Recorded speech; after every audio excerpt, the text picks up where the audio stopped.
보겠습니다. 말씀은 로마서 8장 1절에서 6절, 16절, 17절입니다. 우리가 다 같이 한 목소리로 말씀을 봉독하도록 하겠습니다. 그러므로 이제 그리스도 예수 안에 있는 자에게는 결코 정죄함이 없나니 이는 그리스도 예수 안에 있는 생명의 성령의 법이 죄와 사망의 법에서 너를 해방하였음이라. 율법이 육신으로 말미암아 연약하여 할 수 없는 그것을 하나님은 하시나니 곧 죄로 말미암아 자기 아들을 죄에 있는 육신의 모양으로 보내어 육신의 죄를 정하사 육신을 따르지 않고 그 영을 따라 행하는 우리에게 율법의 요구가 이루어지게 하려 하심이라. 육신을 따르는 자는 육신의 일을, 영을 따르는 자는 영의 일을 생각하나니 육신의 생각은 사망이요 영의 생각은 생명과 평안이니라. 성령이 친히 우리의 영과 더불어 우리가 하나님의 자녀인 것을 증언하시나니 자녀이면 또한 상속자 곧 하나님의 상속자여 그리스도와 함께한 상속자니 우리가 그와 함께 영광을 받기 위하여 고난도 함께 받아야 할 것이니라. 아멘. 이 시간 신수미 전도사님께서 성령으로 사는 자녀란 제목으로 말씀 전해 주시겠습니다.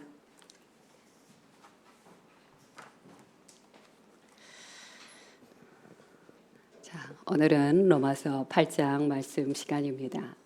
로마서 8장 말씀은 로마서 5장과 6장과 7장 이렇게 세 장에서 나타나는 그리스도인의 성화의 과정을 한마디로 요약했고 결론을 내리는 그런 본문 말씀이라고 보시면 됩니다.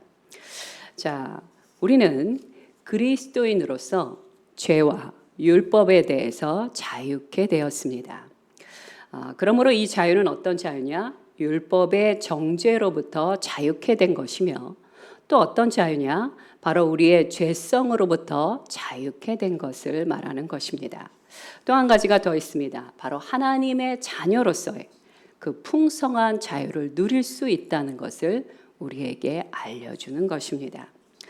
자, 로마서 8장 1절 말씀 한 번만 더 읽어보도록 하겠습니다. 시작. 그러므로 이제 그리스도 예수 안에 있는 자에게는 결코 정죄함이 없나니. 아멘. 여러분, 율법은 어떤 것입니까? 율법 자체는 로마서 7장 14절 말씀에 보면 신령한 것, 선한 것이라고 이야기하고 계십니다. 함께 읽어보겠습니다. 시작. 우리가 율법은 신령한 줄 알거니와. 자, 율법은 신령할 뿐만 아니라 선한 것입니다. 율법은 어떤 장점이 있습니까? 우리가 죄인이라는 것을 알려주고 있습니다. 우리가 죄를 지었을 때 이것이 죄다라는 것을 알려주는 것이 율법의 선한 그런 목적입니다. 근데 문제는 무엇이냐? 그 율법은 분명히 우리 눈앞에 있는데 우리가 그 율법을 지킬 수 없다는 것이 문제입니다. 그러니까 율법이 문제가 아니라 그 율법의 요구를 행하지 못하고 죄에 빠지는 내가 문제라는 것입니다. 로마서 7장 14절 후반절 말씀만 함께 보도록 하겠습니다. 시작. 나는 육신에 속하여 죄 아래 팔렸도다. 자, 이것은 누구의 고백입니까? 바울의 고백입니다. 예수를 믿은 지 한 달밖에 안 된 초신자의 고백이 아니라 오랫동안 사도로서 살아왔던 사도 바울의 고백입니다. 그는 뭐라고 이야기합니까? 나는 육신에 속하였고 죄 아래 팔린 자다. 예수 그리스도를 믿기 전에 고백입니까? 아니요. 믿은 다음에 오랫동안 사도로서의 역할을 했던 사도 바울의 고백이라는 것입니다. 바울조차도 자신이 갖고 있는 죄의 성향으로 인하여 난감해하고 고통받고 있음을 우리에게 말해줍니다. 그럼 그가 8장 1절에 뭐라고 얘기했습니까? 예수 그리스도 안에 있는 자는 정죄함이 없다 라고 그렇게 고백을 합니다. 도대체 무엇이 바울로 하여금 이런 고백을 할 수 있게 했을까요? 바로 2절에 그 대답이 나옵니다. 2절 말씀도 함께 한 번 더 보도록 하겠습니다. 시작. 이는 그리스도 예수 안에 있는 죄와 사망의 법에서 너를 해방하였습니다. 아멘. 사도 바울이 무엇을 소개하고 계시냐면 예수 안에 있는 생명의 성령의 법에 대해서 우리에게 소개하고 있습니다. 성령의 법. 그런데 성령의 법만 기억하시면 안 되고요.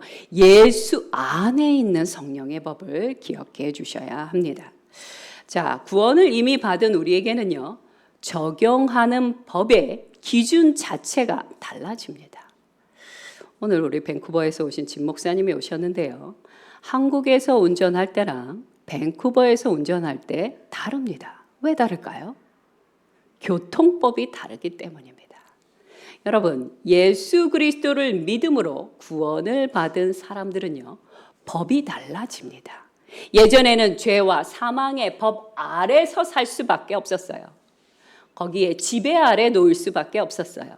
그런데 예수 그리스도를 믿고 구원을 받음으로 말미암아 나라가 달라지는 것입니다. 위치가 달라지는 것입니다. 그러므로 그들이 지켜야 될 법도 달라지는 것입니다.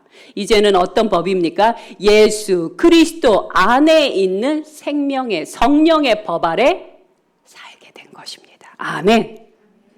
그러므로 이제 율법은요, 더 이상 우리를 정죄할 수 없습니다.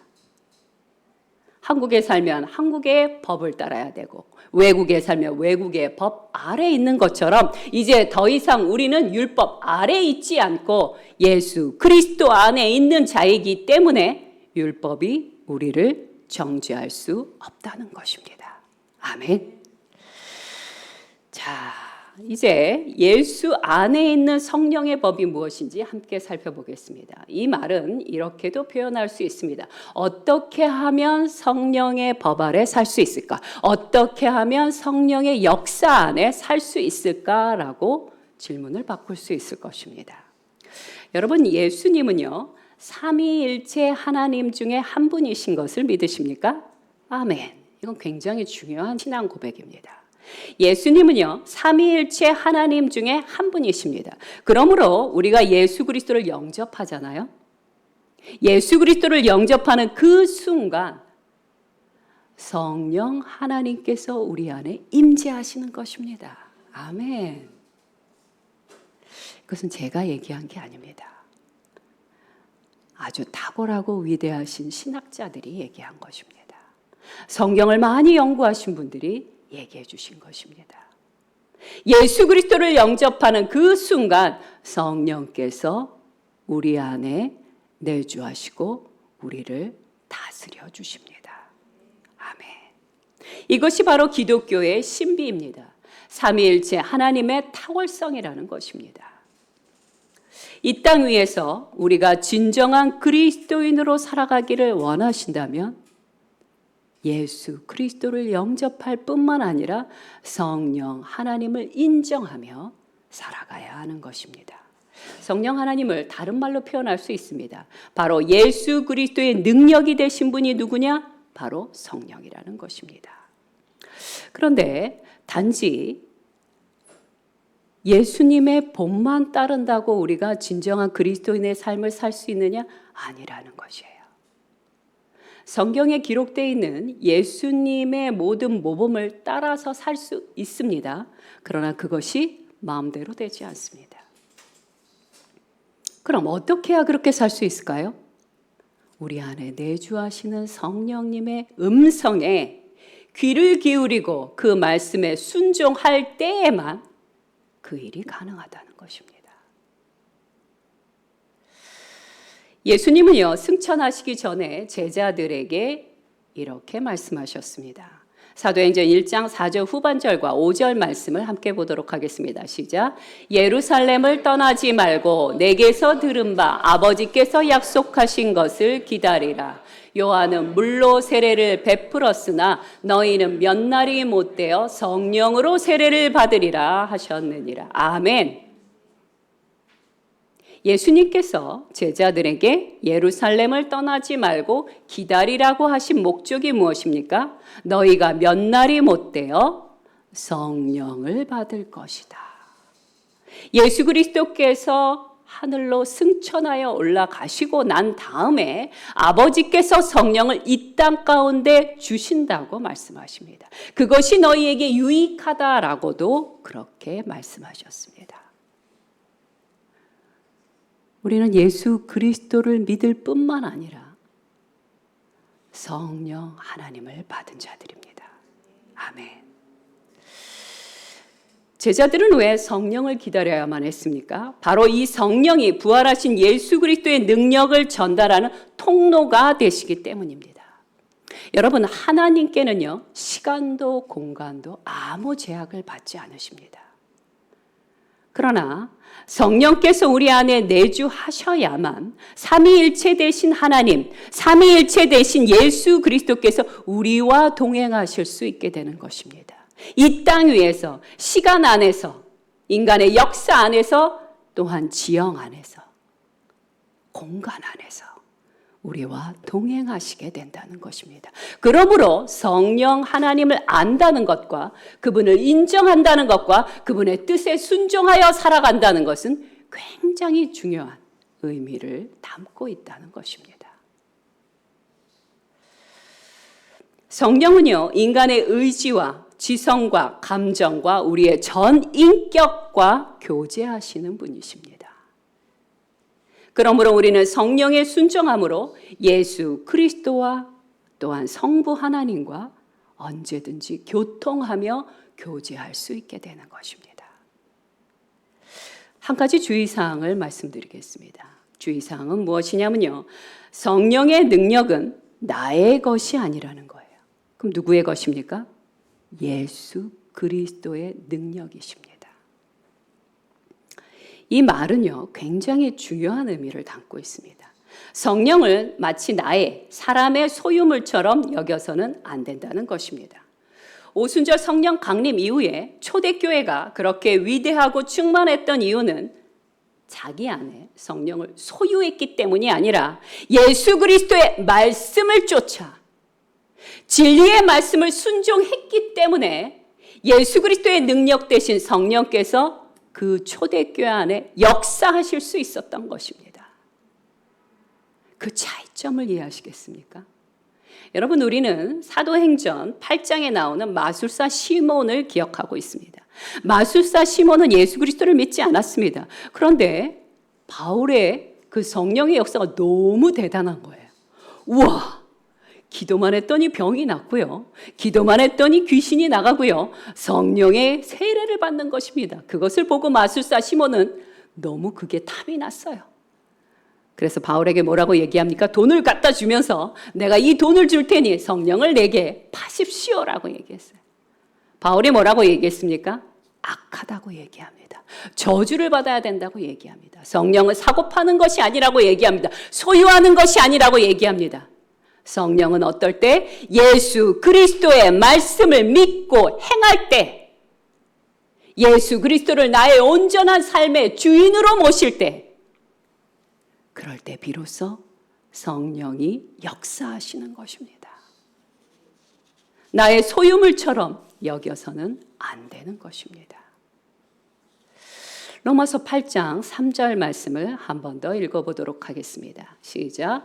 율법이 육신으로 말미암아 연약하여 할 수 없는 그것을 하나님은 하시나니 곧 죄로 말미암아 자기 아들을 죄 있는 육신의 모양으로 보내어 육신의 죄를 정하사. 자, 율법은 로마서 7장 14절에 신령하고 선한 것이라고 말씀드렸습니다. 그런데 율법이 할 수 없는 것이 있습니다. 제가 여러 번 말씀드렸죠. 율법이 할 수 없는 게 무엇이죠? 우리를 구원할 수 없습니다. 또 우리가 죄를 지려고 할 때 죄를 못 짓게 우리를 도와주지 못합니다. 자, 그런데 세상 속에 살고 있는 우리는 어떻습니까? 끊임없이 죄의 유혹을 받고 있다는 것입니다. 그러니 율법만으로는 그것이 충족될 수가 없죠. 죄를 안 지을 수가 없다는 얘기예요. 죄를 지을 수밖에 없다는 얘기입니다. 이런 우리 인간의 연약함을 아시고 하나님께서 어떻게 하셨습니까? 죄가 없으신 예수 그리스도를 육신의 몸으로 입게 하사 이 땅에 인카네이션하게 하셨습니다. 그리고 어떻게 하셨습니까? 죄 없으신 예수 그리스도를 우리를 대신하여 십자가에 못 박으심으로 율법이 요구하였던 모든 것들을 이루게 하셨다는 것입니다. 율법이 요구하는 모든 것을 예수 그리스도는 응하셨기 때문이죠. 그분은 죄가 조금도 없는 분이셨습니다. 이 땅에 사셨으나 조금도 죄를 짓지 않고 십자가를 지시고 율법이 요구하는 모든 것들을 완성하셨다는 것입니다. 그것이 바로 로마서 8장 3절의 말씀입니다. 우리는 예수님 덕분에 의롭게 되었습니다. 그런데 한 가지 또 문제가 있습니다. 예수님 덕분에 우리가 의롭게 된 삶을 살게 되었어요. 의롭다함을 입었습니다. 그런데 예수 그리스도를 믿기 전에도 우리는 율법의 요구를 지킬 수 없는 자였어요. 근데 예수 그리스도를 믿은 그 다음엔 어떻습니까? 저는 완벽하게 율법을 다 행합니다. 저는 완벽하게 하나님의 말씀을 다 순종합니다. 아시는 분 있으면 손 들어보세요. 아니죠. 예수 그리스도를 믿기 전에도 율법을 지키지 못했지만 예수 그리스도를 믿은 다음에도 우리는 계속해서 죄를 지을 수밖에 없는 죄의 성향이 너무 강력한 사람들입니다. 이것이 바로 우리의 연약함입니다. 그런데 그리스도의 능력 대신 성령께서 우리와 함께 하신다면, 다른 말로 표현하겠습니다. 그리스도의 능력 대신 성령에 날마다 순종한다면 우리는 율법의 요구를 응할 수 있다는 것입니다. 성령에 순종할 때 우리는 죄를 이길 수 있게 되는 것입니다. 사도행전 1장 8절 말씀을 함께 보도록 하겠습니다. 시작. 오직 성령이 너희에게 임하시면 너희가 권능을 받고, 여기까지만 읽겠습니다. 성령을 받으면 어떻게 된다고요? 권능을 받게 된다고 말씀하십니다. 이것은요, 예수님과 같이 죄를 이길 수 있는 힘을 갖게 되는 것이며 성령께서 그것을 도와주신다는 약속이며 예수님과 같이 능력을 행할 수 있다는 하나님의 언약의 말씀입니다. 하나님께서 우리를 구원하신 목적이 있습니다. 첫 번째는 무엇일까요? 우리와 함께 영원토록 천국에서 길이 살기 위함이십니다. 아, 그랬군요. 그러면 어떻게든지 주님이 나를 부르실 날만 기다려야겠군요. 이러면 안 됩니다. 이것은 하나님이 우리를 구원하신 목적의 반만 생각하는 것입니다. 또 다른 엄청나게 거대하게 큰 반은 무엇입니까? 이 땅에서 하나님께서 우리를 구원하신 목적이 무엇이냐? 이 땅에서 하나님의 영광으로서, 하나님의 거룩한 백성과 자녀로서 살게 하시는 것, 그것이 바로 하나님의 구원의 목적이라는 것입니다. 이것을 로마서 6장 4절에는 새 생명 가운데 행한다라고 얘기하고요. 로마서 7장에서는 열매를 많이 맺게 한다고 표현하시고요. 그리고 로마서 8장에서는 뭐라고 얘기하시냐? 8장 4절 말씀을 한 번 더 보도록 하겠습니다. 시작. 육신을 따르지 않고 그 영을 따라 행하는 우리에게 율법의 의로운 요구가 이루어지게 하셨느니라. 예수 그리스도만 율법의 요구를 이루시는 것이 아니라 성령과 함께 동행하는 우리도 역시 율법의 요구를 이루게 하셨다라고 로마서 8장 4절에 기록하고 계십니다. 조건이 있습니다. 어떤 조건이요? 성령에 순복할 때, 성령의 인도하심에 순종할 때, 우리는 율법의 그 어떤 요구보다도 더 탁월하게 그것을 응할 수 있다는 것입니다. 이 모든 것이 내 힘으로 됩니까? 아니요. 예수 그리스도의 능력 대신 성령으로만 가능한 것입니다. 성령을 통하여 우리는 거룩함과 경건한 삶을 살 수 있게 되는 것입니다. 로마서 8장 4절 말씀은요, 성화의 과정 안에 인간의 의지적이고 의식적인 그런 결단이 필요하다는 것을 말해주고 있습니다. 그것이 아까 읽었던 육신을 따르지 않고 그 영을 따라 행하는 우리에게라는 8장 4절 초반절에 있는 말씀에서 이야기하십니다. 자, 우리는요, 이제 성령을 받은 자이기 때문에 두 가지 중에 하나를 선택할 수 있습니다. 세상의 육신의 법을 따라갈 수도 있고요. 성령의 생명의 법을 따라갈 수도 있습니다. 여러분, 구원을 받는 것과 성령 세례를 받는 것은요, 단 이례적으로 충분합니다. 그것으로 충분해요. 우리는 이미 구원 받았어요. 우리는 이미 성령 세례 받은 자예요. 그런데 성화의 과정은 어떠하냐?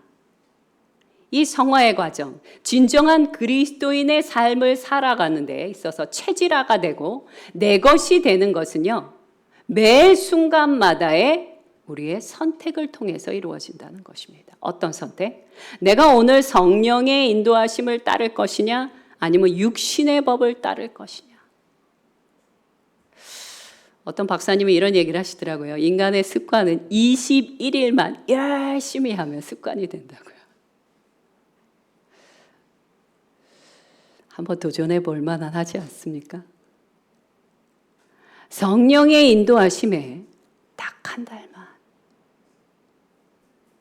딱 2달만, 딱 1년만 성령의 말씀에 어떠하든지 순종할 때 그리스도인의 성화의 과정이 완전히 달라지는 것입니다. 우리 안에 새 생명이 역사하며 하나님을 위한 열매들이 풍성하게 맺히게 되는 것입니다. 이것은 아주 중요한 선택입니다. 새로운 하루가 시작될 때마다, 날마다 내 육신의 생각을 멈추고 스탑시키고 따르지 않고 오직 생명의 성령의 법을 따라 행하는 것, 그것이 바로 우리의 선택이 되기를 간절히 바랍니다. 자, 로마서 8장 5절부터 7절 말씀을 함께 읽어보도록 하겠습니다. 시작. 육신을 따르는 자는 육신의 일을, 영을 따르는 자는 영의 일을 생각하나니 육신의 생각은 사망이요 영의 생각은 생명과 평안이니라. 아멘. 7절도 보겠습니다. 육신의 생각은 하나님과 원수가 되나니 이는 하나님의 법에 굴복하지 아니할 뿐 아니라 할 수도 없음이라. 아멘. 여러분, 육신의 생각은 사망이고요. 영의 생각, 성령의 생각은 무엇입니까? 생명과 평안, 평화라고 말씀드릴 수 있습니다. 여러분은 한 주간 동안 어떤 생각을 하시면서 살아왔습니까? 뒤돌아보시기 바랍니다. 무엇을 생각하시고 누구를 따라오셨건 중간지대는 없다는 것을 기억해 주셨으면 좋겠습니다. 아니에요. 저는 계속 갈등하고 있는 중이에요. 하나님의 법을 따를까? 아니면 육신의 법을 따를까? 저는 분명히 중간지대에 있어요. 아니요. 그 갈등이 길어지면 길어질수록 우리는 육신의 법을 따르고 있는 것입니다. 생명과 성령의 법을 따라 행하는 자는 주님의 말씀에 즉시 온전히 기쁘게 순종하며 나아갑니다. 자, 8장 9절을 함께 읽어보도록 하겠습니다. 로마서 8장 9절 말씀 시작. 만일 너희 속에 하나님의 영이 거하시면 너희가 육신에 있지 아니하고 영에 있나니 누구든지 그리스도의 영이 없으면 그리스도의 사람이 아니라. 누구든지 그리스도의 영이 없으면 그리스도의 사람이 아니다라고 말씀하십니다. 바울은 성령을 가리켜 뭐라고 얘기하시냐? 하나님의 영이라고 그렇게 칭하고 있습니다. 성경은요, 계속해서 삼위일체 하나님에 대하여 반복적으로 강조하고 계십니다. 요한복음 14장 9절 후반절 말씀과 요한복음 17장 21절 말씀을 함께 보도록 하겠습니다. 시작. 나를 본 자는 아버지를 보았거늘 어찌하여 아버지를 보이라 하느냐. 아버지여 아버지께서 내 안에 내가 아버지 안에 있는 것 같이 그들도 다 하나가 되어 우리 안에 있게 하사 세상으로 아버지께서 나를 보내신 것을 믿게 하옵소서. 아멘. 이 모든 말씀들은 바로 성삼위일체 하나님을 우리에게 알려주고 계시는 것입니다. 지금도 예수님은요, 하나님의 보좌 우편에 계신다고 성경은 기록하고 계십니다. 하나님의 보좌 우편에 계신 예수님을 왜 자꾸 성경은 우리와 동행한다고 말씀하실까? 이제 여러분은 충분히 이해가 되실 것입니다. 예수님은 분명히 하나님 보좌 우편에 계시지만 우리가 성령 하나님과 동행할 때, 성령 하나님의 말씀에 순종할 때 예수 그리스도와 동행하게 되는 것입니다. 예수 그리스도께서 성령을 통하여 우리에게 말씀하시게 된다는 것입니다. 우리를 위로하시고 격려하시고 우리에게 사랑을 부어주신다는 것입니다. 구원이라는 것은요, 저 멀리 추상적인 게 절대 아닙니다. 예수 그리스도의 구원은요, 피부로 와닿는 현실적인 것입니다. 이 땅 위에서 이루어질 수 있는 것입니다. 구원받은 자의 삶은 오늘이라는 현실 속에서 어두운 세상을 향하여 담대히 나아갈 수 있습니다. 왜요? 예수 그리스도와 함께하는 자이기 때문에요. 능력의 성령님과 함께하는 자이기 때문에요. 성부 하나님이 여전히 우리를 지지해 주시기 때문입니다. 그러니 무엇이 두렵겠습니까? 우리는 오늘이라는 현실 속에 이 땅 위에서 아무리 어둡고 아무리 무섭게 이빨을 드러낸다 할지라도 담대히 예수 그리스도의 사람으로 나아갈 수 있는 것입니다. 이것이 바로 현실적인 구원이라는 것입니다. 자, 이제 성령 안에서 살아가고 있는 성도들의 삶을 함께 보겠습니다. 바울은요, 아주 친절하게 우리가 왜 성령 안에 살아야 되는지를 말씀해 주십니다. 로마서 8장 13절 말씀 함께 보도록 하겠습니다. 시작. 너희가 육신대로 살면 반드시 죽을 것이로되 영으로서 몸의 행실을 죽이면 살리라. 자, 이것이 우리가 성령을 따라 살아가야 될 첫 번째 이유가 됩니다. 뭐라고 얘기하십니까? 육신대로 사느냐? 너희가 죽을 것이다. 너가 아무리 성령을 받았다고 입으로 고백한다 할지라도 너희의 오늘의 선택이 날마다 육신을 붙잡고 있다면 너는 죽을 것이다. 너의 삶이 죽은 자와 같이 될 것이다 라고 얘기하십니다. 그러면서 뭐라고 얘기하십니까? 영으로 살면 몸의 행실을 죽이게 될 수 있다. 이것이 바로 우리가 성령과 동행해야 되는 이유인 것입니다.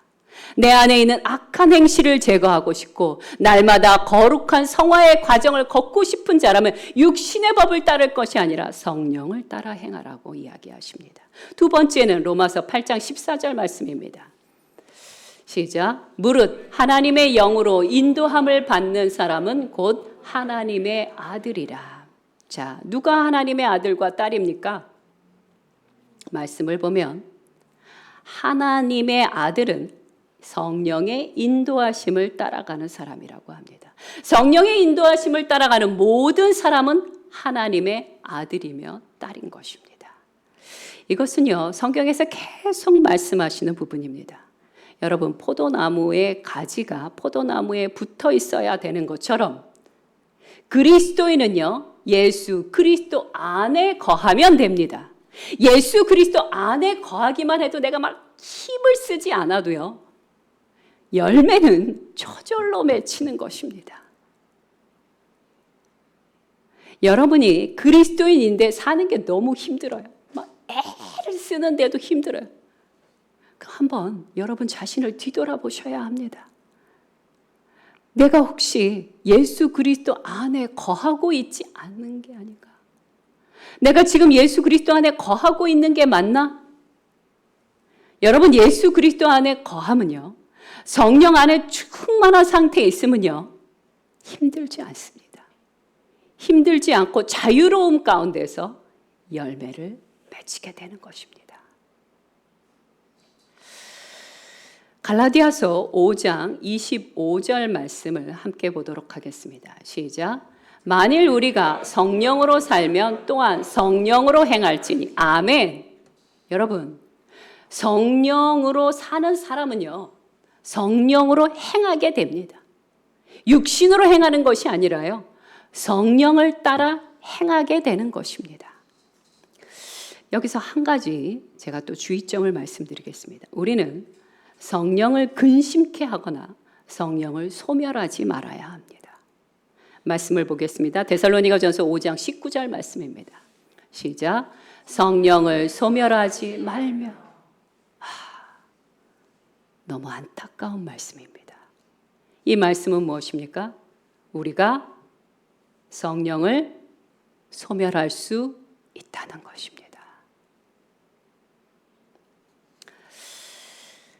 세 번째, 성화의 과정에서 성령에 순복해야 되는 세 번째 이유는요, 우리가 하나님의 자녀이기 때문이에요. 로마서 8장 15절과 16절 말씀 함께 읽어보도록 하겠습니다. 시작. 너희는 다시 무서워하는 종의 영을 받지 아니하고 양자의 영을 받았으므로 우리가 아빠 아버지라고 부르짖느니라. 성령이 친히 우리의 영과 더불어 우리가 하나님의 자녀인 것을 증언하시나니. 아멘. 자, 우리가 하나님의 자녀라는 것을 제가 딱 세 가지만 살펴보도록 하겠습니다. 첫 번째 증거는 뭐냐면요, 성경이 확실하게 우리에게 약속하셨다는 것입니다. 요한복음 3장 36절 말씀 함께 보도록 하겠습니다. 시작. 아들을 믿는 자에게는 영생이 있고, 아멘. 예수 그리스도를 믿는 자에게는 영생이 있다고 성경에 약속하고 계십니다. 이것보다 더 확실한 증거는 없습니다. 자, 우리는 예수 그리스도를 영접하는 순간 하나님을 아버지라고 부를 수 있습니다. 여러분, 아바라는 이 아람어는요, 아빠라는 말이에요. 아빠라는 말은 뭐예요? 어린 아이들이 친근하게 아버지를 부르는 말이죠. 아빠. 근데 사도 바울이 이 단어를 일부러 사용하셨어요. 왜 그랬을까요? 우리를 격려하고 위로하기 위해서입니다. 왜 격려와 위로가 필요할까요? 나는 성령을 받았는데도 이렇게밖에 못 사다니. 이러다 나는 주님의 그 은혜로부터 떨어져 나가는 것이 아닐까? 그렇게 생각하는 우리를 위하여 사도 바울이 위로하고 격려하기 위해서 아바 아버지, 아빠 아버지라는 단어를 묘사하신 것입니다. 여러분 자녀가 있으십니까? 또 누군가의 자녀이실 것입니다. 여러분은 살면서 부모님에게 잘못을 한 번도 안 했습니까? 아니요, 많이 했을 것입니다. 저도 엄청 많이 했습니다. 중요한 일이 있을 때마다 내 고집만 부렸습니다. 그렇다고 해서 우리 부모님이 나를 호적에서 파셨습니까? 아니요, 그러지 않으셨습니다. 감사하게도 여전히 저를 사랑해 주십니다. 아빠, 아버지라는 말은 무엇입니까? 내가 실수하고 죄를 범한다 할지라도 절대로 호적에서 나를 패버리지 않겠다는 것입니다. 영원히 우리와 함께 하신다는 뜻입니다. 하나님으로부터 분리될 수 없다는, 분리되는 것에 대한 두려움에서 우리를 자유케 해주기 위해서 해주는 말씀이라는 것입니다. 아멘. 사단이 우리에게 우리가 실수하고 넘어질 때마다 우리를 계속 흔들 수 있어요. 뭐라고 흔드냐면 주로 이렇게 얘기하면, 너가 진짜 하나님의 자녀 맞아? 이렇게 살면서도 하나님의 자녀 맞아? 그럼 우리는 이렇게 얘기해야 됩니다. 맞아. 나는 예수 그리스도를 믿음으로 말미암아 영생을 얻은 자야. 나는 앞으로도, 지금까지도 넘어왔지만 앞으로도 넘어지겠지만, 그러나 하나님이 나의 아버지가 되셔, 아빠가 되셔. 절대 그 사랑에서 그 누구도 나를 끊어낼 수가 없어. 이렇게 얘기해야 하는 것입니다. 자, 두 번째 증거는 무엇입니까? 우리 삶 속에서 나타나는 성령의 열매라는 것입니다. 하나님의 은혜의 수많은 열매들이 바로 하나님의 자녀라는 증거입니다. 세 번째 또 증거가 있습니다. 그것은 무엇입니까? 성령께서 16절 말씀에 있는 것처럼 성령께서 친히 우리가 하나님의 자녀인 것을 증거해 주십니다. 이것은 무엇이냐면요,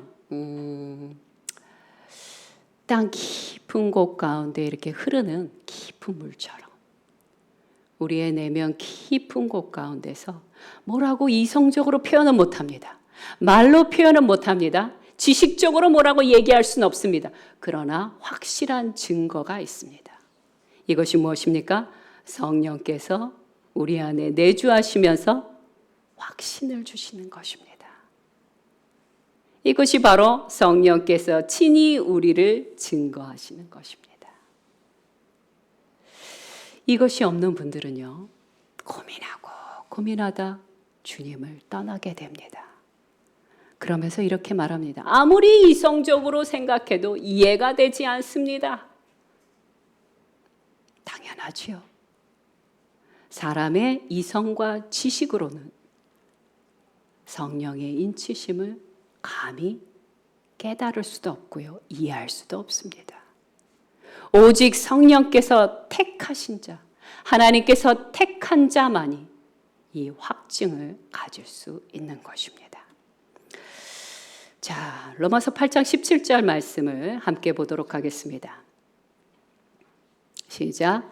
자녀이면 또한 상속자 곧 하나님의 상속자요 그리스도와 함께 한 상속자니 우리가 그와 함께 영광을 받기 위하여 고난도 함께 받아야 할 것이니라. 아멘. 자, 이제 예수 그리스도를 믿고 영생 가운데 나아간 우리는요, 예수 그리스도와 성령 하나님과 함께 충만한 삶을 살게 됩니다. 그뿐만이 아니라 예수 그리스도와 함께 상속을 받게 됩니다. 아멘. 자, 근데 상속만 받는 것이 아닙니다. 그리스도와 함께 고난도 받아야 하는 것입니다. 우리는 아직 영광의 세계에 들어가지 못했습니다. 우리는 여전히 예수 그리스도를 십자가에 못 박아 죽인 이 세상 가운데 살고 있습니다. 그렇기 때문에요, 우리가 예수님을 더 닮아가면 닮아갈수록 세상은 우리를 좋아하면서 동시에 우리를 미워하게 될 것입니다. 주님을 더 닮아가면 닮아갈수록 우리를 십자가에 못 박으려고 할지도 모릅니다. 그러니 예수 그리스도의 제자로 산다는 것은 무엇입니까? 희생을 감수해야 된다는 것입니다. 스가랴서 3장 2절에 있는 말씀처럼 우리는 구원을 받되 불에서 꺼낸 그슬린 나무처럼 구원을 받을 수 있다는 것을 기억해야 합니다. 그래서 주님이 말씀하신 것처럼 우리는 우리 자신을 위하여 울 준비를 해야 할 수 있습니다. 지금도 예수 그리스도를 믿는다는 이유만으로 집에서 쫓겨나고요, 정부로부터 핍박을 받고 있는 사람들이 전 세계에 여전히 많습니다. 마틴 루터 잘 아시죠? 마틴 루터도요, 하나님의 말씀 가운데서 종교개혁을 시작하다가 이것을 멈출 수밖에 없는 그런 포기 상태에 이른 적이 있었습니다. 그 이유가 뭐냐면 종교개혁을 할 때 마틴 루터를 지지했던 성도님들이 계셨습니다. 그런데 마틴 루터의 종교개혁을 지지했다는 이유만으로 붙잡혀가서 그들이 화형을 당하게 됩니다. 루터가 충격을 받게 됩니다. 내가 그들을 화형 가운데 이르게 했구나. 루터는요, 종교개혁을 멈추고 싶었습니다. 하지만 그는 멈추지 않았습니다. 왜요? 그가 종교개혁을 시작했던 것은 인간의 마음으로 시작한 것이 아니라 하나님의 말씀 가운데 시작했던 거기 때문에 어떤 고난과 어떤 고통이 이른다 할지라도 그는 그것을 끝까지 밀고 나갔습니다.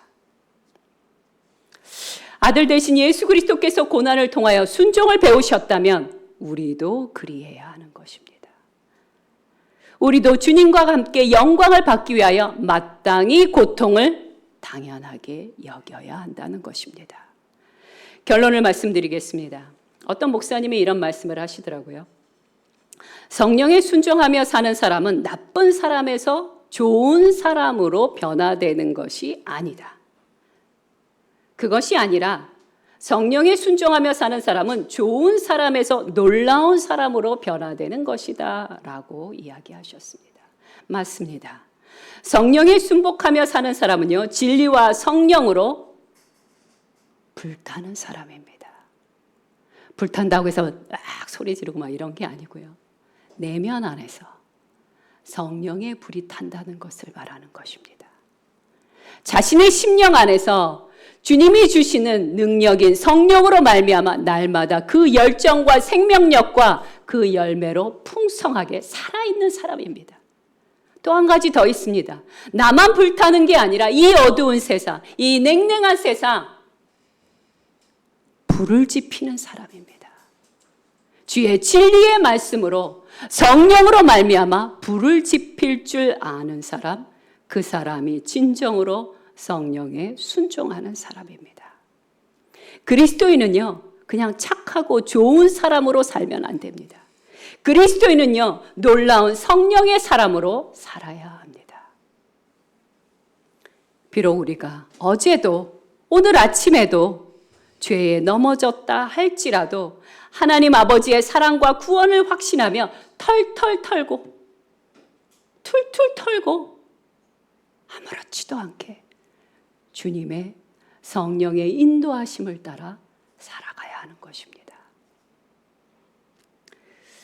우리 안에 내주하시는 성령 하나님께서요, 우리를 기다리고 계십니다.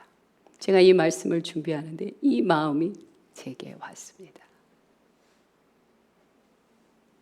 예수 그리스도를 믿은 지가 10년이 넘었고 20년이 넘었고 30년도 넘었습니다. 그런데 우리는 계속해서 성령을 기다리게만 하고 있습니다. 성령께서는 친절하게 온유하심으로 인내하심으로 오늘도 내일도 우리를 기다리십니다. 얘야, 나와 함께 진리의 말씀을 따라 행진하자.